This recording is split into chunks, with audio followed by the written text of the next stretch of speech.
Chris Brophy, musically obsessed. Chris Brophy, musically obsessed with vinyl CDs and cassettes. Chris Brophy, musically obsessed. Oh yeah!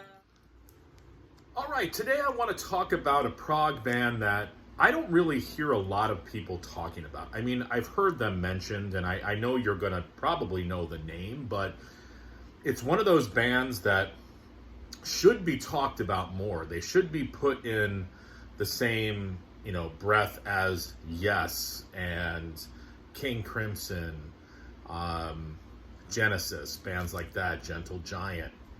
And the band that I'm talking about is Greenslade. They are an English progressive rock band formed in 1972. Now, I have their first two albums on vinyl, and what you're going to see right away, hopefully, is the artwork. Should look familiar. This is artwork by Roger Dean, who's done artwork for so many other prog bands. And this is Greenslade's self-titled album. And like any good Roger Dean artwork, with that gatefold, you get the full experience. Opening it up, this sort of looks like, doesn't this look like I think it's the Close to the Edge Yes album. It looks very similar to that. The writing style, everything. But, everything that you like about progressive rock, you get with Greenslade. But I will say this, they kind of add a little bit of an R&B flavor to the prog rock. And this is their first album. Let me tell you the band members.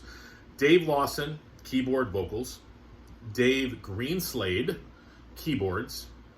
Tony Reeves, bass. And then Andrew McCulloch is on drums. Did you hear anybody playing guitar?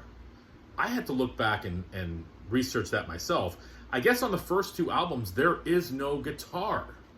So that sort of sets Greenslade apart as well. They would go on to have a guitarist for their third album, Spyglass Quest. And then they had another album in 1975 called Time and Tide. And I guess they have an album that came out in 2000 called Large Afternoon. I've never heard any of those other albums. This is their second record. Bedside Manners Are Extra. Again, you get Roger Dean artwork. I'll show you the full gatefold here. And this is the inside. These two albums, very similar sounding. They found their sound and stuck with it. I have not listened to Spyglass Quest. I haven't listened to Time and Tide. I'm assuming that they're probably going to be pretty similar.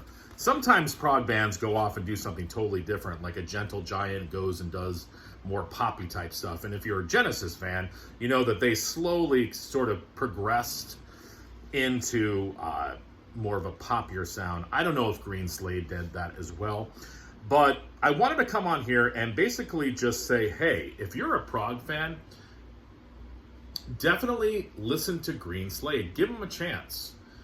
They've got all the elements that you want from progressive rock. And like I said, mixing a little bit of R&B in there as well kind of gives it a sort of a different texture. You know what? I'm a sucker for Roger Dean artwork.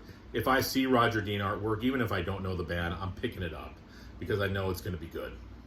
So, thoughts on Greenslade? Let me know in the comments below. All right, everyone. Have a great one. Bye.